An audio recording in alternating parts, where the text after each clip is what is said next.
So Trump's legal team not happy with this. That being said, Eli Honig, you've been pouring through this ruling. So if I'm the DA, I'm taking this as a win. It is a win. She has survived. That is the most important thing here. I'd be breathing a sigh of relief. But Sarah earlier said there's some bruising involved. Wow, is there some bruising? Let me just give you the 7, I think, most severe lines, and these are really serious findings by the judge about the DA, and these are all verbatim from the opinion. First of all, there is a, quote, significant appearance of impropriety that infects the prosecution team. Second, a tremendous lack in judgment. Third, the unprofessional manner of the DA's testimony. Fourth, the odor of mendacity remains. I Googled mendacity. It means lying.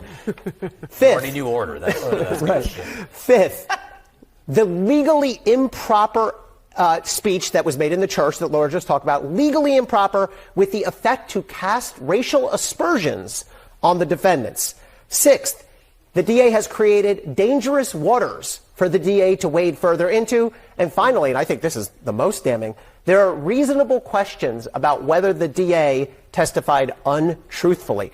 Any one of these statements by a judge would be a career ender. For a normal prosecutor to have an on-the-record finding that there are reasonable questions about whether you lied under oath, that would be devastating. And we'll see what the political effects will be. The bottom line, the DA survives, but not without serious bruising, to use your analogy, Sarah. You're probably already aware of the headline here, and not just the headline, but the victory lap that the left is going to be on for a while, man, and we're just going to have to sit back and watch them.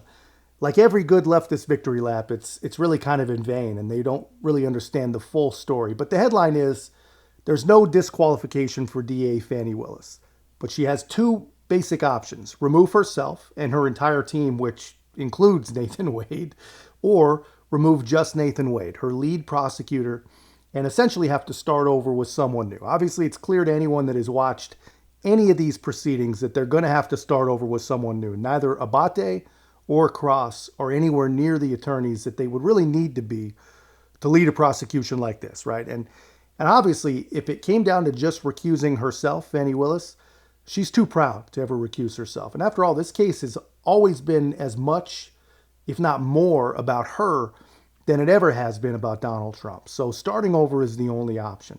But while all that's going on, this is not the end of the road. I mean, honestly, if you read the judge's decision, not only does it seem like a real cowardly and overtly political way for him to go, but it really does help the defense. I mean, here's my personal opinion on what exactly is happening here. Fulton County is overwhelmingly Democrat. And Judge McAfee, he is up for re-election. And while judges, they don't run affiliated with any party, one party or the other, even though he's not declared Democrat or declared Republican, it would be supremely unhelpful for him to be the guy that destroyed the Democrat DA. And in the process, let off the hook the most racist and dangerous Republican in the history of racist, dangerous Republicans. Now, that said, he wrote enough in his decision that any higher court would probably make a different decision, will probably make a different decision.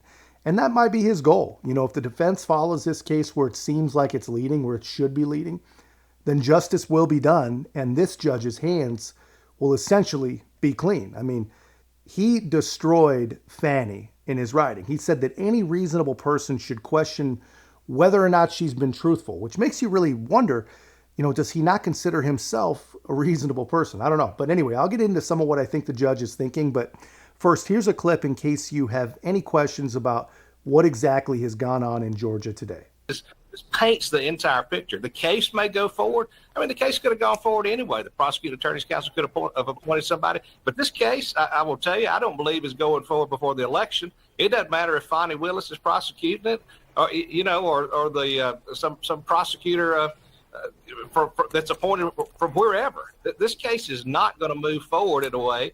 And I think the judge is saying you've got to clean up your house before if we're going to deal with this case. So it is not a good thing. It is no lawyer wants to be in front of a judge arguing motions, asking for things, deny. Michael, hang on. We're going to jump in here, Michael. Michael, we're just going to jump in because we got to get back to Paula Reed, who's got some more information from the actual ruling. Paula.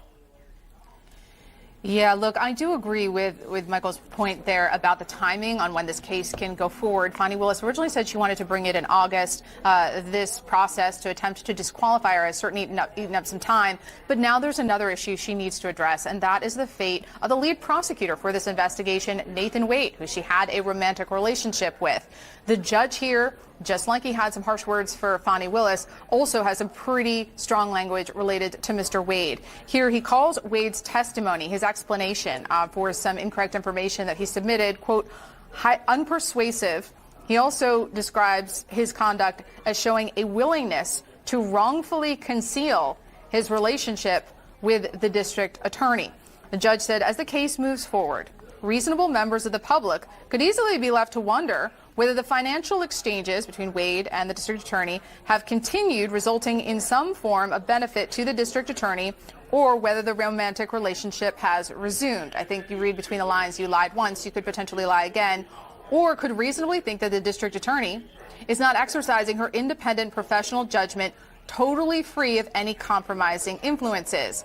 He says, and here's the key quote, as long as Wade remains on this case, the unnecessary perception will persist. Basically saying because of what has happened during this process, what they've learned, the fact that Mr. Wade was not always honest with the court, he said this is going to hang this cloud of distrust over this case. And he is suggesting that Nathan Wade needs to be removed. Now, he does not, as I understand it, order him to be removed, but he's walking up to the line and saying he's got to go. Now, some people have previously called for Nathan Wade and or Fani Willis to step aside. Neither one of them have done that.